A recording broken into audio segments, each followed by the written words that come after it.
Apprendre à respirer, apprendre à s'exprimer, apprendre à parler en public. Depuis le mois de novembre, plusieurs élèves volontaires du lycée Lumina Sophie à Saint-Laurent-du-Maroni préparent un concours d'éloquence. Un concours où chacun des candidats devra en un temps imparti dévoiler devant un jury un texte de son choix. Vous donnez plus de loisirs aux jeunes, peut-être qu'ils seraient moins dans les rues. Il y a le stress qui monte de temps en temps, mais sinon ça va. C'est juste qu'il ne faut pas avoir peur du ridicule. Moi au début j'aimais beaucoup taper du pied un peu pour déstresser, mais en fait c'est pas bon, tu remarques même pas que tu stresses en fait, c'est juste un tic que petit à petit on t'apprend à supprimer. Pour les préparer au mieux, leur professeur de lettres a fait appel à une comédienne de la compagnie de théâtre Graines de Songe.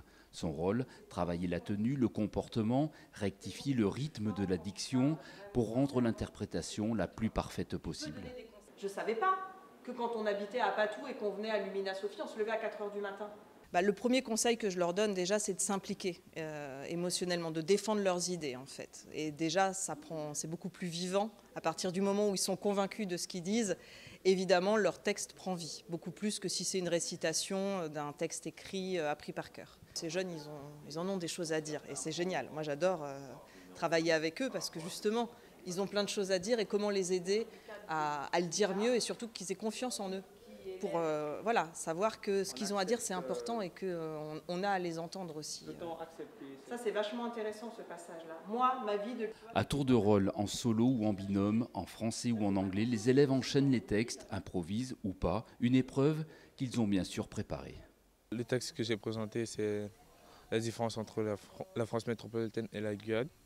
La Guyane qui a accueilli le centre spatial européen, mais pourtant qui à côté a des infrastructures qui ne sont pas très bonnes. On a parlé du problème de transport en fait, que non seulement le dossier il est très compliqué à monter, et en plus la carte coûte très cher. Il y a des endroits en France où le transport il est gratuit. Je ne comprends pas pourquoi ici nous on n'aurait pas le droit. Des textes engagés, souvent liés à des problématiques quotidiennes que les lycéens devront interpréter pour convaincre leur auditoire. C'est l'art de bien parler, c'est lié souvent à la rhétorique. Aujourd'hui, malheureusement, quand on voit le monde politique, les politiques utilisent l'éloquence, mais la vide un petit peu du sens qu'il y avait à la base. Et à la base, c'est de faire entendre sa voix en s'appuyant sur un certain nombre de techniques et de procédés. Donc moi, ce que j'essaie de faire aujourd'hui par le biais de ce projet, c'est d'articuler le fond, la parole profonde, le message que je veux faire passer, et la forme. Comment le faire passer ce message et comment toucher le public, l'interlocuteur. Après les répétitions, les lycéens vont présenter leurs textes devant les élèves du lycée pour ensuite tenter de convaincre le jury.